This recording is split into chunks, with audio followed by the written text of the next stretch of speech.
Já poprosím teď Irenu Palánovou z Národního pedagogického institutu, aby se tohoto taky velmi často skloňovaného tématu ujala. Dobré dopoledne, teda dobré odpoledne, teď už pardon, já jsem po obědě, tak mě ten mozek trošku funguje pomaleji. Odpoledne i ode tak, mě. Ireno, máte slovo. Já moc děkuji za pozvání na tuto milou platformu a já se budu snažit vám vysvětlit, že Europass je nejenom o komunikaci mezi světem vzdělávání a trhem práce, ale také o komunikaci toho, co každý člověk umí, nejenom vy, ale hlavně vaši žáci a studenti, a také jak to souvisí s jazykovým vzděláváním. To, co vám tady budu říkat, tak vlastně funguje ve všech státech Evropské unie, jak už název napovídá, a stejná národní centra jsou ve všech státech, to znamená, že všechny služby jsou identické, stejně tak ty výstupy, které jsou potom automaticky uznatelné. Já si myslím, že pojem Europass jste asi zaslechli, nicméně od roku 2020 se jedná o moderní online služby, zároveň ve více jazycích. Proto je fajn, abychom se na to podívali a takovým srdcem je profil a portfolio Europassu. To si může založit každý člověk na území Evropské unie. Ty služby jsou zdarma a jsou ve více jazycích. Tady svítí světle modře údaj, že je to ve 30 jazycích. Donedávna to bylo 29 a my jsme moc rádi, že tyto služby jsou převáděny i do ukrajinštiny. Já si myslím, že většina středních škol zná Europass dodatek osvědčení, protože většina jich to vydává společně se závěrečným vysvědčením o maturitní zkoušce nebo o absolutoriu. V současné chvíli ale ta jazyková dimenze je ještě daleko širší, protože já se vám pokusím také vysvětlit, jak díky Europassu popisujeme dovednosti. Dovednosti nejenom získané ve škole, ale hlavně dovednosti pro trh práce. Začneme testem digitálních dovedností a doufám, že za pár let se dopracujeme také k evropským digitálním certifikátům, které budou obdobou našich tištěných vysvědčení. Jak jsem již říkala, podíváme se spolu na test digitálních dovedností, ukážu vám tu vícejazyčnost v Europass portfoliu a krátce se podíváme na popis dovedností. Tak, zmínila jsem, že Europass jsou digitální online služby, to znamená, že je potřeba k jejich ovládání mít nejdříve digitální dovednosti. Tady máme malou statistiku, že již více než 90% současně nabízených pracovních pozic v Evropské unii vyžaduje alespoň základní digitální dovednosti. Proto začínáme se žáky pracovat nejdřív na testu digitálních dovedností, který je poměrně snadnou věcí. Máme to vyzkoušené ve třídách, takže žáci mohou pracovat na svých mobilních telefonech. Trvá to žákům většinou 15 až 20 minut a hlavní výhodou je i pro vás, jazykáře, že kdo tento test zvládne v češtině, může si přepnout do jakéhokoliv cizího jazyka a vyzkoušet také. Tam už se ten jazyk samozřejmě nebere jako jazyková výuka, ale jako takzvané dovednosti. A když se bavím s mladými lidmi o jejich dovednostech, oni tomu říkají skilly, to už se vůbec nepřekládá, tak ty digitální jsou celkem na snadě. Tento test vás proklepne v 5 oblastech.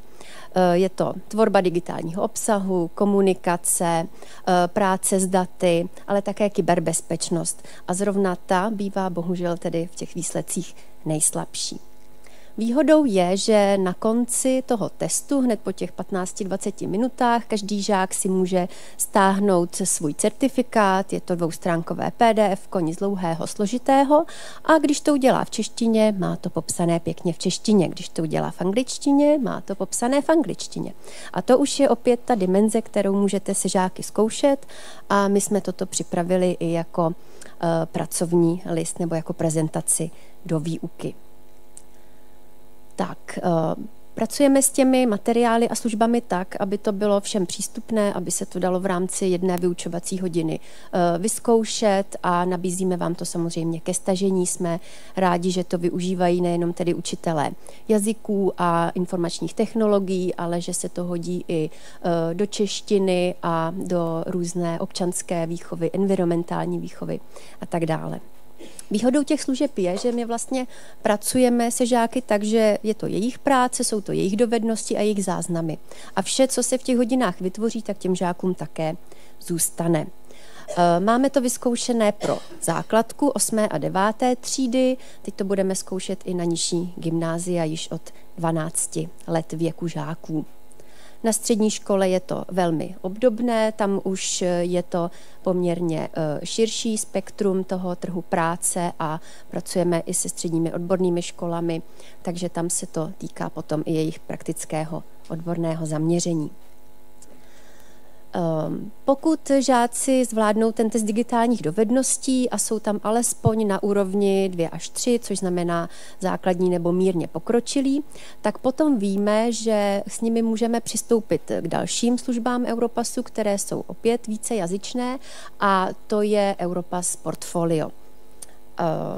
Žáky to poměrně baví, protože to portfolio je vlastně taková skládačka a já jsem vám opět žlutě zakroužkovala, že se tam snadno profil dá vytvořit nebo překlopit do jiných jazykových verzí.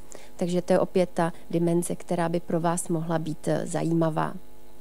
Ten profil vlastně nese základní osobní informace o studiu, o pracovních zkušenostech a my se snažíme mladé lidi motivovat k tomu, aby si tam dávali i různé brigády, dobrovolnické aktivity, ale i školní projekty a tak dále, protože všechno to nese dovednosti, které jim potom mohou pomoci nejenom v kariérové orientaci, ale hlavně i pro trh práce. Jak jsem zmínila, tak ty služby Europassu jsou vlastně dělané jako skládačka, to znamená, že kdo si jednou vytvoří ten profil, snadno si tam může už z toho vygenerovat životopisy a motivační dopisy. Není to tedy ten původní přístup, že nejdřív si vytvořím životopis, pak si ho nějak upravuji, ale tady to je opravdu ten přístup již pro trh práce, že pro každou příležitost se vytvoří nebo vygeneruje nový životopis a je to velmi variabilní, už to není jednotná šablona, takže všichni mají stejný životopis, ale opravdu to lze pojmout v různých barvách, stylech, velikostech písma.